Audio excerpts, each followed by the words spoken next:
Hello, ഞങ്ങളിന്നൊരു കുട്ടി യാത്രയിലാണ് കേട്ടോ. ഇന്നൊരു ഞായറാഴ്ചയാണ്. അപ്പോൾ ഞങ്ങൾ വിചാരിച്ചു അമ്പലത്തിലൊക്കെ ഒന്ന് പോകാമെന്ന്. അപ്പം നമ്മുടെ വെട്ടിക്കോട്ട് നാഗരാജസ്വാമി ക്ഷേത്രത്തിലാണ് കേട്ടോ പോകുന്നത്. അപ്പോൾ ഞാനുണ്ട്, അമ്മയുണ്ട്, കുഞ്ഞാവയുണ്ട്.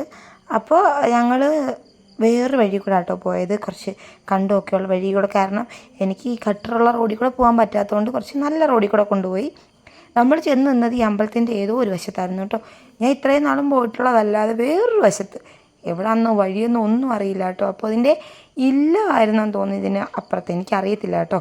അപ്പോൾ ഇവിടെ വന്ന് തൊഴുത് ഞങ്ങൾ തിരിച്ചിറങ്ങി, പിന്നെ കറങ്ങി വേറൊരു സ്ഥലത്ത് നമ്മളിതുവരെയും കണ്ടിട്ടില്ലാത്ത ഏതൊക്കെയോ സ്ഥലത്ത് പോയി തൊഴുത് കേട്ടോ. ആദ്യമായിട്ടാണ് ഇത്രയും നാൾ ഇവിടെ വന്നിട്ടുണ്ടെങ്കിലും അവിടെ ഒന്നും പോയിട്ടില്ല.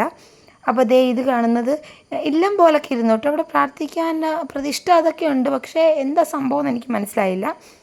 അതിനുശേഷം നല്ല തിരക്കുണ്ടായിരുന്നേ, ഞായറാഴ്ചയല്ലേ. അമ്പലത്തിലൊക്കെ വന്ന് കളിപ്പാട്ടങ്ങളൊക്കെ ഞങ്ങളെ നോക്കി കണ്ണ് ചിമ്മുന്നുണ്ടായിരുന്നു. പിന്നെ നമ്മൾ അമ്പോറ്റിയെ അടക്കി പിടിച്ച് ഞങ്ങളിഞ്ഞ് കൊണ്ടുപോരുന്നു കേട്ടോ. ഒരു മോട്ടറൊക്കെ മേടിച്ചു കൊടുത്ത് അങ്ങനെ തിരിച്ച് വീട്ടിലേക്ക് വന്നു. ഞങ്ങൾക്ക് മുടി വെട്ടിക്കണമായിരുന്നു കുഞ്ഞിൻ്റെ. അപ്പം കുറേ ദിവസമായി പ്ലാൻ ചെയ്യുന്നു കേട്ടോ. അപ്പം മുടിയൊക്കെ വെട്ടിച്ച് വീട്ടിലേക്ക് പോരുന്നു. അപ്പോൾ അത്രേ ഉള്ളൂ. ടാറ്റാ.